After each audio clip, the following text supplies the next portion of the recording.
You ever get that feeling that you're stuck, like you're living inside this invisible cage, held back by limits that only you can feel? Well, today, we're going to talk about a powerful mental tool. It's designed not just to bend the bars of that cage, but to completely shatter them. It's called the Sword of Clarity, and we're about to figure out exactly how to use it. But let's start with a bit of a riddle. What if the very thing that's meant to set you free is something you eventually have to learn to let go of?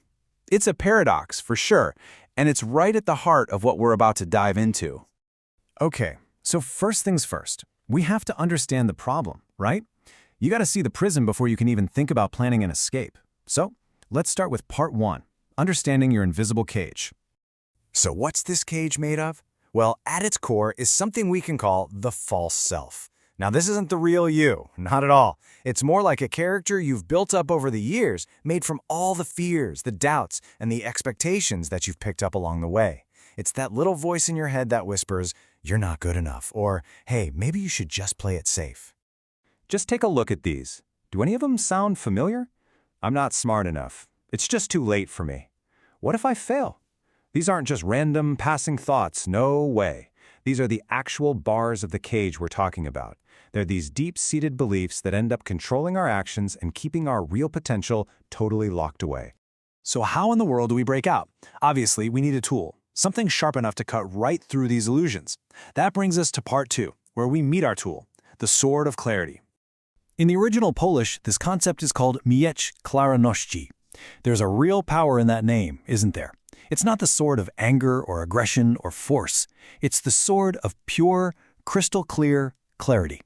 And just so we're all on the same page, we're not talking about a physical object here. This is a mental discipline. It's a way of thinking that you actually forge inside your own mind. And its incredible strength comes from its intense focus. It has one single powerful purpose. And here's what that purpose is. The Sword of Clarity has one job, and one job only: to find those limiting beliefs that make up your false self and to cut them away. It's not for attacking other people. It's not for defending your ego. It is purely, 100%, a tool for your own internal freedom. Okay, this all sounds pretty cool in theory, but how do you actually use it? I mean, how do you wield a mental sword? Well, that leads us right into part 3, making the cut. It's really a 3-step process. First, you have to identify the belief. You got to see the bar before you can cut it, right? So you isolate that single thought. Maybe it's, "I'm not a creative person." Okay, you've got it.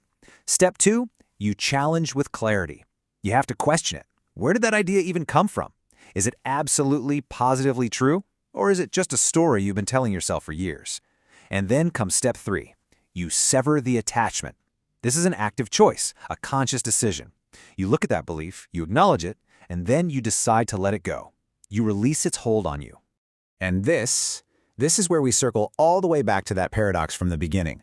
Because once you get good at this, once you start making these cuts, something really profound starts to happen to the sword itself. This is our final part, the sword you let go. To really get this, let's compare the sword to something like a walking crutch. A crutch is something you lean on, something you depend on because of a limitation. It can easily become a permanent part of your life.